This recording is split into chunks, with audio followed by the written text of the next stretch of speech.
Hello student, कैसे हैं आप। कल इलेक्ट्रिसिटी का पार्ट कुछ बेसिक करा था हमने, उसमें कुछ पार्ट्स और ऐड करेंगे हम लोग, कुछ कॉन्सेप्ट्स वगैरह। तो एक तो जो लोग नए व्यूअर हैं, नए हमारे चैनल के ऊपर आए हैं, वो चैनल को सब्सक्राइब करो, लाइक करो, शेयर करो अपने फ्रेंड्स के साथ, कलीग्स के साथ, ताकि हमें और उन सबके साथ इंफॉर्मेशन शेयर करने का मौका मिले। कल जो लास्ट टॉपिक हमने जहाँ से खत्म किया था वो ओम्स लॉ था। कुछ टेक्निकल इशू थे, वीडियो तो रिकॉर्ड हो गई थी लेकिन वॉइस क्लियर नहीं थी वहां से, तो वो इसलिए कट करके वीडियो डाली गई थी। ठीक है, तो ओम्स लॉ में हमने क्या पढ़ा था, V is equal to I R. हमने लास्ट टाइम देखा था, तो आर के बारे में डिस्कस कर रहे थे। आर क्या होता है? आर होता है रेजिस्टेंस। रेजिस्टेंस क्या होता है? जैसे मैंने बताया था, एक ऑब्स्टेकल या हिंड्रेंस, या हिंदी में बोलें तो रुकावट, बाधा, कुछ समथिंग ऐसा। मतलब करंट के फ्लो को जो रोके, करंट के फ्लो को जो रोके उसको क्या बोलते हैं? रेजिस्टेंस। मतलब उस प्रॉपर्टी को क्या बोलते हैं? रेजिस्टेंस। और ये रेजिस्टेंस होता किसकी वजह से है? रजिस्टर की वजह से। मतलब रजिस्टर एक क्या होता है? डिवाइस होती है जो रेजिस्टेंस प्रोड्यूस करवाता है या बनवाता है। ठीक है, ठीक है, रेजिस्टेंस हो गया। रजिस्टिव, चलो रजिस्टिविटी को बाद में देखेंगे, एक बार रेजिस्टेंस को थोड़ा डीपली देख लेते हैं।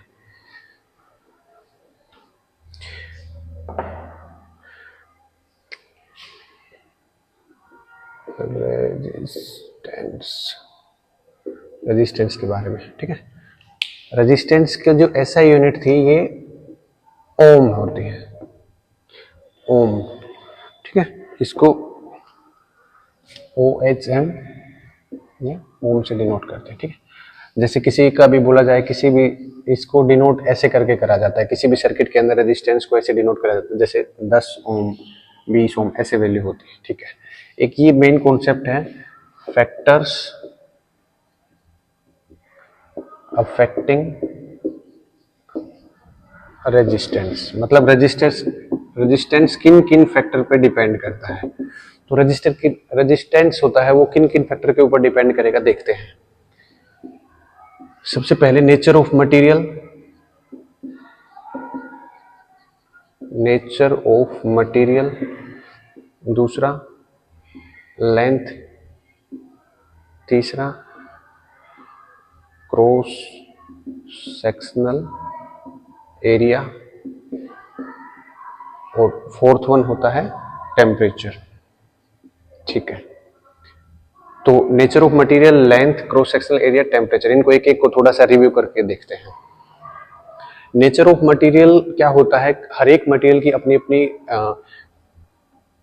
रेजिस्टेंस प्रोड्यूस करने की अलग अलग कैपेसिटी होती है। जैसे कॉपर की अलग होती है, आयरन की अलग होती है, स्टील की अलग होती है। डिपेंड करता है कोई कितना अच्छा कंडक्टर है। जैसे सिल्वर है, सिल्वर सबसे अच्छा कंडक्टर है, मतलब गुड कंडक्टर है। इसका मतलब ये इलेक्ट्रॉन को फ्लो आसानी से करेगा एज कंपेयर टू जैसे लेड होता है। लेड क्या होता है? ना के बराबर, मतलब पुअर कंडक्टर कह सकते हैं उसको। तो नेचर ऑफ मटेरियल में क्या होगा? जैसे सिल्वर होता है, सिल्वर का सिंबल क्या होता है? Ag। और लेड का क्या होता है? देखो सिंबल वगैरह तो केमिस्ट्री का काम है, लेकिन फिर भी मैं बता रहा हूं। तो ये क्या होता है? Good conductor. तो ये क्या करेगा? मतलब आसानी से करंट को फ्लो करने देगा। लेड क्या होता है? Poor conductor. ये क्या करेगा? नहीं जाने देगा, मतलब इतनी आसानी से इसका अच्छा फ्लो नहीं बन पाएगा। ठीक है, लेंथ क्या होता है? लेंथ के डायरेक्टली प्रोपोर्शनल होता है। अगर लेंथ ज्यादा दूर तक हो जाएगी तो उसमें रेजिस्टेंस बढ़ जाएगा। क्रॉस सेक्शनल एरिया क्या होता है? मतलब कितना एरिया यूज करा गया है, कितने एरिया में से करंट को फ्लो कराया गया है, वो होता है cross sectional area. Temperature, temperature आपको पता ही है। अब देखो एक रिलेशन बनाते हैं रेजिस्टेंस का। तो रेजिस्टेंस होता है वो डायरेक्टली प्रोपोर्शनल होता है लेंथ के। रेजिस्टेंस होता है वो डायरेक्टली प्रोपोर्शनल होता है टेम्परेचर। डायरेक्टली मतलब ये बढ़ेगा तो ये बढ़ेगा, ये घटेगा तो ये घटेगा। रेजिस्टेंस होता है वो इनवर्सली प्रोपोर्शनल होता है एरिया के। एरिया मतलब क्रॉस सेक्शनल एरिया। तो यहां से एक नया कॉन्सेप्ट निकल के आया, इन सबको सिंप्लीफाई करेंगे तो R is equal to rho L by A. ये RHO, इसको रो करके बोलते हैं। रोने वाला रो नहीं है, ये फिजिक्स का रो है। ठीक है, इस रो का मतलब होता है रेजिस्टिविटी। Resistivity, resistivity. ठीक है, जैसे मैंने बताया था किसी भी हर एक मटेरियल की अपनी स्पेसिफिक रजिस्टिविटी होती है। तो रजिस्टिविटी क्या होती है, कोई भी एलिमेंट, एलिमेंट बोलो, सब्सटेंस बोलो, कोई भी, या कंडक्टर बोलो सबसे अच्छा, कोई भी कंडक्टर एक यूनिट, यूनिट लेंथ, यूनिट का मतलब एक ही होता है, यूनिट लेंथ, यूनिट एरिया में से जब फ्लो करेगा करंट उस कंडक्टर में से, तो जो हिंड्रेंस प्रोड्यूस करेगा, या मतलब जो रुकावट प्रोड्यूस करेगा, उसको क्या बोलते हैं, रजिस्टिविटी। एक बार मैं रिपीट कर देता हूं अगर आप लोगों को समझ में नहीं आया तो। रजिस्टिविटी क्या होता है, हर एक मटेरियल की अपनी स्पेसिफिक रेजिस्टेंस, इसको दूसरा नाम ये भी होता है स्पेसिफिक रेजिस्टेंस। स्पेसिफिक का मतलब क्या होता है, सबके लिए अलग अलग। तो ये रजिस्टिविटी एक ऐसी प्रॉपर्टी होती है जो फ्लो करने में, जो कोई भी मतलब कंडक्टर है उसमें से अगर कोई इलेक्ट्रिक करंट फ्लो कर रहा है तो उसको रोकना, उसको मतलब एक स्लो प्रोसेस कर देना, उसके फ्लो को थोड़ा सा कम करना, स्लो डाउन करना, वो क्या होता है, रजिस्टिविटी। ठीक है, इसके ऊपर क्या है, कई बार ऐसे क्वेश्चंस आते हैं, जैसे लेंथ को मैं डबल कर दूं, एरिया को मैं हाफ कर दूं। जैसे देखो अभी एक छोटा सा क्वेश्चन करके देखते हैं, जिससे आपको चीजें क्लियर हो जाएंगी।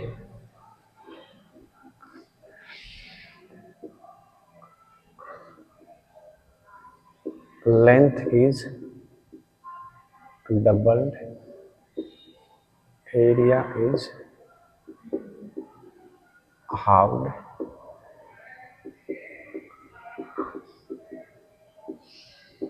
रेजिस्टेंस बताओ न्यू वाला। ठीक है, क्या करेंगे, R is equal to rho L by A, ये एक इक्वेशन बना लेंगे जनरल। R डैश बोलो चाहे R न्यू करके लिखो, इजिकल टू रो तो सेम होगा क्योंकि सेम मटेरियल यूज करा है। लेंथ कितना हो जाएगा, डबल, तो इसको मैं क्या लिखूंगा 2L, और एरिया को हाफ को क्या लिखूंगा A बाई 2। ठीक है, इसको थोड़ा सा और सिंप्लीफाई करके क्या लिख सकते हैं, R dash is equal to rho L by A, और यहां से 2 ऊपर जाएगा तो कितना हो जाएगा 4। इस वैल्यू की जगह पे हम क्या लिख सकते हैं, पहले वाला R, तो R dash is equal to R into 4 या 4R, मतलब पहले जो रेजिस्टेंस था इससे 4 गुना होगा। इस टाइप के क्वेश्चंस आते हैं, और वैल्यू रिलेटेड भी आते हैं, जैसे रेजिस्टेंस की या रेजिस्टिविटी की किसी की वैल्यू दे रखी है, न्यूमेरिकल सेक्शन वाले वीडियो में उस चीज को भी कवर करेंगे। बाकी जर्नल इसके ऊपर कभी कभी CBSE वगैरह में भी क्वेश्चन पूछे जाते हैं कि नया रेजिस्टेंस बताओ। हो सकता है पहले वाला रेजिस्टेंस दिया होता, जैसे मान लो पहले रेजिस्टेंस था 5 ओम का, तो अब नया रेजिस्टेंस कितना हो जाएगा, 5 का 20 ओम का। ठीक है,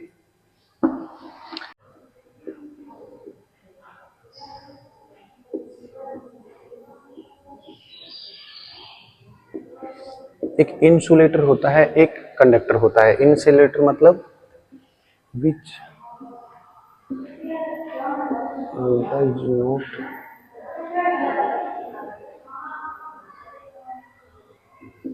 does not flow the electricity, मतलब जिसमें से इलेक्ट्रिसिटी पास नहीं होती। और कंडक्टर क्या होता है, जिसमें से पास हो जाती है। ठीक है, इसमें सेमीकंडक्टर भी होता है, जो आजकल जो इलेक्ट्रॉनिक डिवाइस बनते हैं, जैसे मोबाइल फोन लगा लो, लैपटॉप वगैरह लगा लो, बहुत इलेक्ट्रॉनिक जो डिवाइसेज होती है आजकल सेमीकंडक्टर को यूज करा जाता है, क्योंकि रिलायबल होते हैं, ड्यूरेबल होते हैं। यहाँ से एक नई चीज, एक टर्म है जो 12th क्लास में भी काफी बार पूछी जाती है, super conductor. Super conductor, super conductor का मतलब क्या होगा, जो करंट को बिल्कुल, जहां पे रेजिस्टेंस की वैल्यू ना के बराबर हो, करंट को पूरा फ्लो करे, रेजिस्टेंस की वैल्यू नेग्लिजिबल, नेग्लिजिबल ना के बराबर हो, मतलब सारा का सारा जितना करंट है सारा का सारा फ्लो कर जाए, उसको क्या बोलते हैं, सुपर कंडक्टर। ठीक है, एक चीज और इसमें ऐड ऑन करो, रिहोस्टेट। रिहोस्टेट क्या होता है, रिहोस्टेट को हम बोल सकते हैं कोई भी ऐसा सर्किट जहां पर हमें वेरिएबल रेजिस्टेंस की जरूरत पड़े। वेरिएबल रेजिस्टेंस मतलब रेजिस्टेंस को कम भी कर सकते हैं, ज्यादा भी कर सकते हैं, उसको क्या बोलते हैं, रियोस्टेट। 12th क्लास में ज्यादा यूज होता है, 10th क्लास में तो ना के बराबर यूज होता है। ठीक है, नेक्स्ट टॉपिक पे बात करते हैं combination, combination of registers. Registers का कॉम्बिनेशन कैसे कैसे कर सकते हैं, रजिस्टर का कॉम्बिनेशन हम दो तरीके से कर सकते हैं। एक तो हम सीरीज से करते हैं और एक हम किससे करते हैं, पैरेलल से करते हैं। सीरीज का मतलब क्या होता है, सेम करंट, और पैरेलल का मतलब क्या होता है, सेम पोटेंशियल डिफरेंस और सेम वोल्टेज। अगर दोनों के अंदर सेम वोल्टेज होगी या सेम पोटेंशियल डिफरेंस होगा उसको बोलेंगे पैरेलल कॉम्बिनेशन, और सीरीज का मतलब सेम करंट। यहाँ से कभी कभी पूछ भी लेता है, जो अपने डोमेस्टिक सर्किट होते हैं, लाइक घर वगैरह में, जो अपने हाउस होल्ड वगैरह में होते हैं, कंपनी वगैरह में, ऑफिस वगैरह में, इसके अंदर जो अप्लायंस लगे होते हैं, फैन लगा है, ट्यूबलाइट लगा है, हीटर लगा है, फ्रीजर लगा है, समथिंग जो भी लगा है, वो किस कॉम्बिनेशन में होते हैं, वो किस में होते हैं, पैरेलल कॉम्बिनेशन में। इसको आगे और देखेंगे। अभी देखो सीरीज पैरेलल में क्या होता है, सीरीज में क्या होता है, एंड टू एंड रजिस्टर्स को जोड़ा जाता है, जैसे R1 R2 ऐसे रजिस्टर्स को जोड़ दिया मैंने किसी बैटरी से, तो इसमें R इक्विवेलेंट निकलता है, वो क्या निकलेगा, डायरेक्ट इनको ऐड कर दो। ऐसे जितने भी, अगर नंबर ऑफ रजिस्टर n है तो मैंने Rn तक निकाल लिया, ठीक है। देखो कभी कभी कंफ्यूज करने के लिए ये पूछता है, अगर मान लो इसकी वैल्यू दे रखी है 10 ओम और 20 ओम, है ना, तो पूछेगा कि 10 ओम के रजिस्टर में और 20 ओम के रजिस्टर में करंट का क्या डिफरेंस होगा। मान लो इसकी वैल्यू दे रखी है 50, एक समझने के लिए चलो एक न्यूमेरिकल कर ही लेते हैं छोटा सा, 50 वोल्ट दे रखा है, तो R इक्विवेलेंट कितने आ जाएगा, R इक्विवेलेंट कितना आ जाएगा, 30 ओम, ठीक है।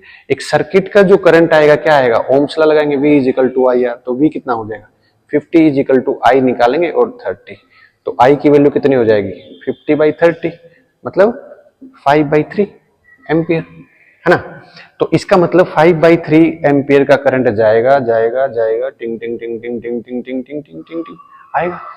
ये एक सर्किट कंप्लीट होता है। सर्किट कंप्लीट मतलब जहां से चार्ज निकल रहा है, मतलब करंट निकल रहा है, वहीं पे करंट आके खत्म कर दे, उसको पूरा सर्किट कंप्लीट बोलते हैं, ठीक है। तो इससे क्या होगा, जितना करंट यहां से निकला, देखो R1 के अंदर कितना करंट गया 5/3, और R2 के अंदर सेम जाएगा 5/3। तो कंफ्यूज करने के लिए ये बोलेगा कि इन दोनों के अंदर R1 और R2 रजिस्टर के अंदर करंट का डिफरेंस कितना आएगा वो बताना है। तो सीधा सीधा आंसर कितना मारेंगे, 0, कोई डिफरेंस नहीं होगा क्योंकि सेम करंट है, सीरीज में इनकी अटैचमेंट है। अगर वीडियो अच्छी लग रही है तो चैनल को सब्सक्राइब करते चलो। बात करते हैं पैरेलल में। पैरेलल कॉम्बिनेशन क्या कहता है, पैरेलल कॉम्बिनेशन कहता है भाई, जैसे मार्कर डाउन हो गया,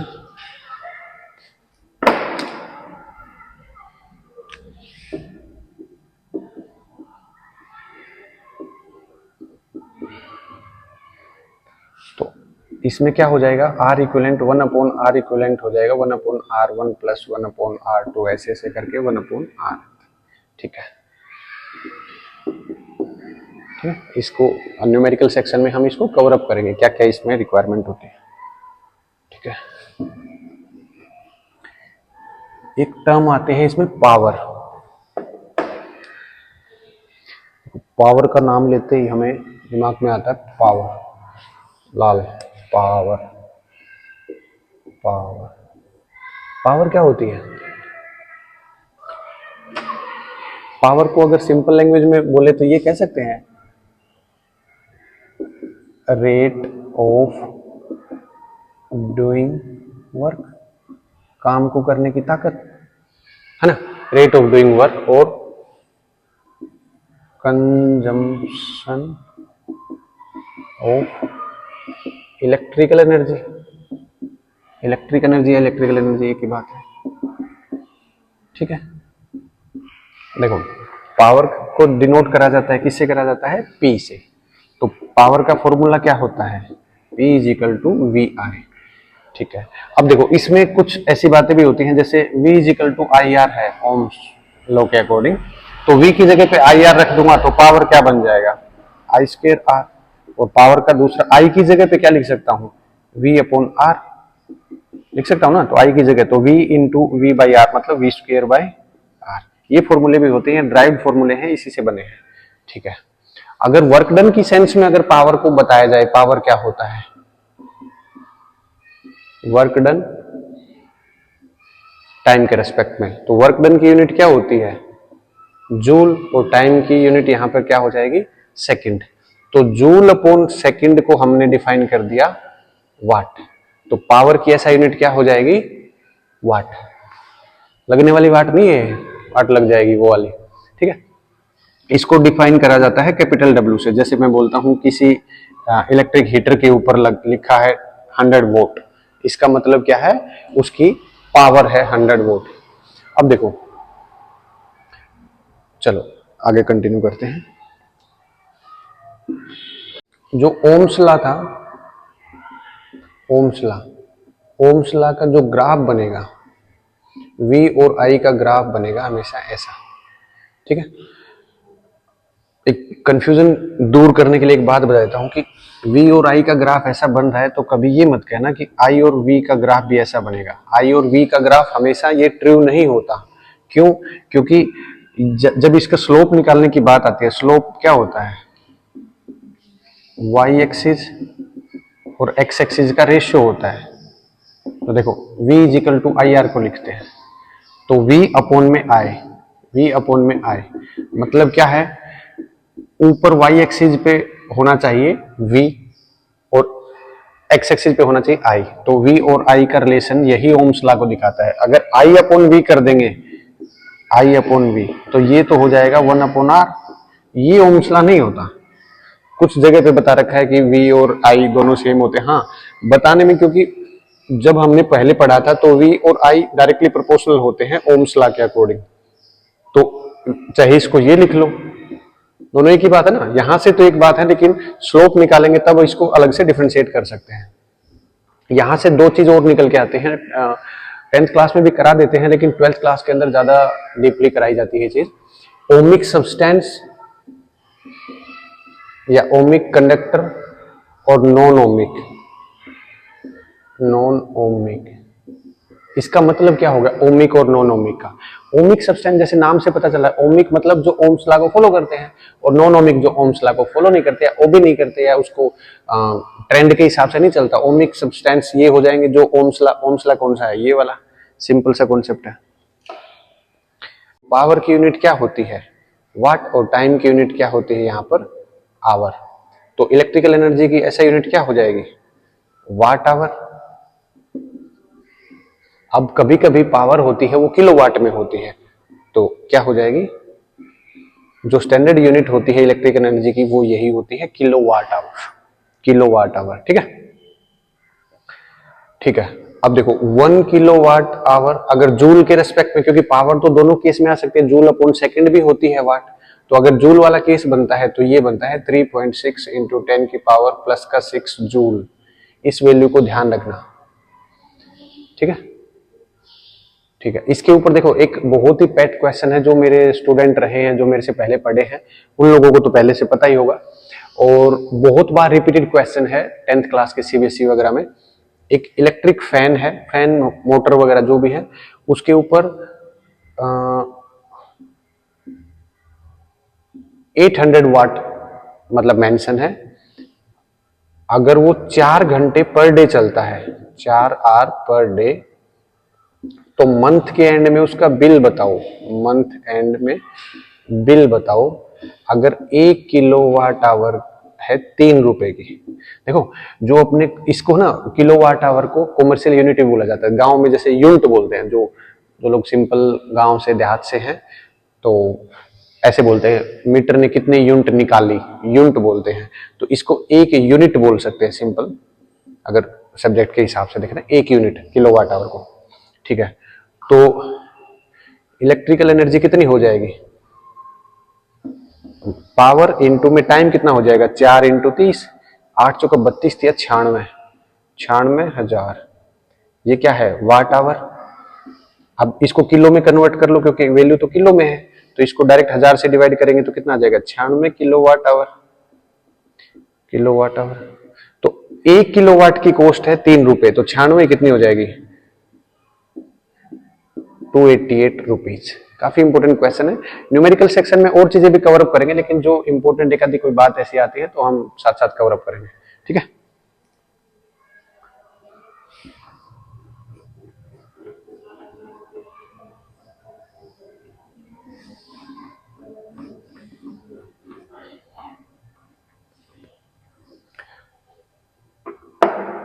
चलो एक बात और देख लेते हैं, एडवांटेजेस और डिसएडवांटेजेस।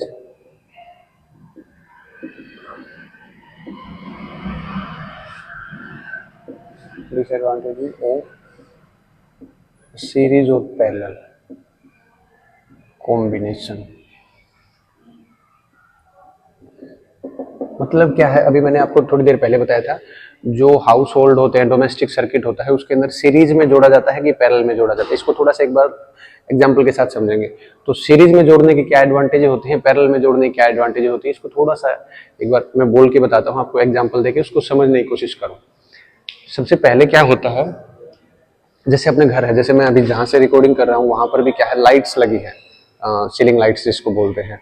तो एक बटन दबाता हूँ और 4 लाइट जल जाती है।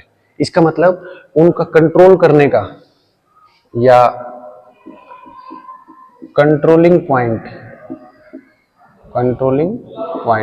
या ऑन ऑफ पॉइंट बोल दो, या उसको अगर फिजिक्स के हिसाब से ही बोलना है तो स्विच बोल दो, है ना। उनका स्विच एक ही स्विच होता है जिससे काफी कंट्रोल हो जाती है। सीरीज में, पैरेलल में क्या होता है, डिफरेंट होता है, हर एक का अलग अलग डिवाइस। जैसे अपने घर के अंदर होता है, एक बटन दबाते ही ना तो फ्रिज चलता, ना कूलर चलता, ना कोई फैन चलता या कोई और डिवाइस। सारी डिवाइस के लिए क्या होता है, अलग अलग स्विचेज होते हैं। अब इस केस में क्या होता है, सीरीज वाले में अगर एक डिवाइस के अंदर फॉल्ट आ जाता है, फॉल्ट मतलब कोई खराबी आ जाती है, फॉल्ट आ जाता है, लाइट कम ज्यादा आ जाती है, तो डिवाइस को ऐसे बोलते हैं ना, जल गई। तो अगर एक डिवाइस जल जाती है सीरीज के अंदर तो सारी की सारी जलेंगी। क्यों? क्योंकि सबके अंदर सेम करंट जा रहा है। और डिफरेंट मतलब पैरेलल के अंदर डिफरेंट है, तो एक डिवाइस जल जाती है तो दूसरी डिवाइस सेफ रहती है। यही केस अगर मान लो करंट का, मैंने बता ही दिया। करंट वाले को एनर्जी कंजप्शन की सेंस में देखते हैं। अगर घर के अंदर एक मान लो छोटा टेबल फैन है, जिसको मान लो बोलने की सेंस में 50 एम्पियर का करंट चाहिए, ठीक है, फैन, छोटा टेबल फैन है।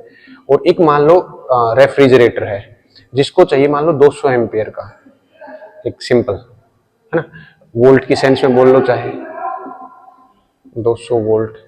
तो अगर सेम करंट आएगा तो इसको 50 से इसको 200, अगर 200 का करंट आ रहा है तो 200 एम्पियर की वजह से रेफ्रिजरेटर तो चलेगा, लेकिन फैन को 50 ही चाहिए।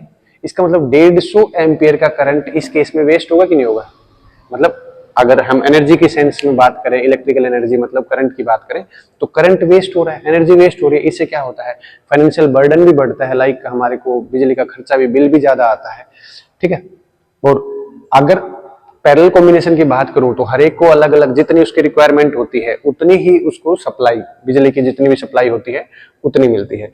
तो सबका ओवरऑल अगर रिजल्ट देखें, बात करें, तो पैरेलल कॉम्बिनेशन अच्छा होता है, सीरीज वाला अच्छा नहीं होता। एक आधे पॉइंट इसके भी अच्छे हैं, जैसे बार बार उठ के जाना नहीं पड़ता, एक बटन दबाओ कई चीज चालू हो जाती है, वही इसके लॉसेज भी हैं।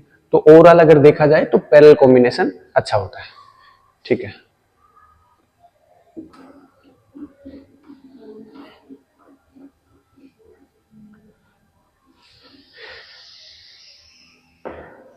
जो लोग चैनल के ऊपर आते हैं, कमेंट करते हैं, तो वो अपनी कोई अगर वीडियो के अंदर कोई फॉल्ट लगता है, कोई बात, कोई मैसेज ऐसा लगता है जो रिलेवेंट नहीं है, लाइक सर आपने ये चीज़ ऐसे बताई, ये चीज़ ऐसे होती है, तो कमेंट करके बताओ। जो मेरे पुराने स्टूडेंट हैं, जो मेरे से पहले पढ़े हुए हैं, जो मेरे से अभी भी कॉन्टेक्ट में है, वो लोग मुझे व्हाट्सएप वगैरह जो भी आपके साथ कम्युनिकेट करने का तरीका है आप मुझे बताया करो।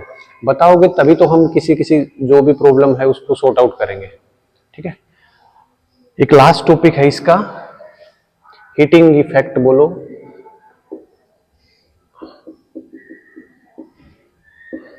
इसके अंदर है जूल्स लॉ ऑफ हीटिंग, नाम तो सुना होगा, जूल्स लॉ ऑफ हीटिंग।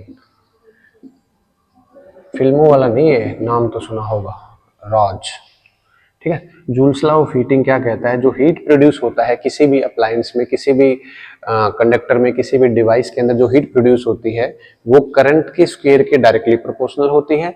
जो हीट प्रोड्यूस होती है वो रेजिस्टेंस के डायरेक्टली प्रोपोर्शनल होती है। जो हीट प्रोड्यूस होती है वो टाइम के डायरेक्टली प्रोपोर्शनल। यहाँ से एक फॉर्मूला निकल के आ गया, H = I² RT, ठीक है। हीटिंग इफेक्ट में ये भी चीजें आती हैं कि जैसे हीटिंग इफेक्ट कहाँ कहाँ होता है, जैसे हमारे घर के अंदर कोई भी मोटर चलती है, रेफ्रिजरेटर चलता है, जनरेटर चलता है, जो भी अपने घर के अंदर डिवाइस होते हैं सब में हीटिंग इफेक्ट, मतलब कोई भी डिवाइस जलती है, बल्ब भी जलता है तो हीट होती है, तभी तो बल्ब जलता है। मतलब जिन जिन अप्लायंस को यूज करते हैं तो वो हीट प्रोड्यूस करते हैं, इसको हीटिंग इफेक्ट कहते हैं। कभी कभी ऐसे टाइप के क्वेश्चन आते हैं कि लाइक बल्ब है, बल्ब के अंदर टंगस्टन यूज करा जाता है, ऐसा क्यों करा जाता है? क्योंकि उसका मेल्टिंग पॉइंट काफी ज्यादा हाई होता है, तो वो काफी देर तक जलता रहेगा तब भी वो मेल्ट नहीं होगा। और एक ये क्वेश्चन है, इलेक्ट्रिक हीटर वगैरह की कॉर्ड होती है वो पिघलती क्यों नहीं है, वो मतलब जलती क्यों नहीं है, ऐसे इस टाइप के जो जो देखो, अब इस वीडियो के बाद जो नया वीडियो आएगा इलेक्ट्रिसिटी पे, उसमें हम क्या करेंगे, एक तो न्यूमेरिकल सेक्शन करेंगे और इस टॉपिक से रिलेटेड जो जो हॉट क्वेश्चंस होंगे, जो पेपर में आने के चांसेस हैं, या जो कोई आपके मिड टर्म हो या फाइनल एग्जामिनेशन हो, हर तरह से जो जो इंपोर्टेंट क्वेश्चंस हैं उनको ऐड ऑन करेंगे। तो आई होप आपको वीडियो अच्छी लगी होगी, तो चैनल को सब्सक्राइब करके रखिए ताकि आपको नोटिफिकेशन मिलता रहे और आपको ऐसी अच्छी अच्छी वीडियो मिलती रहे। Thank you.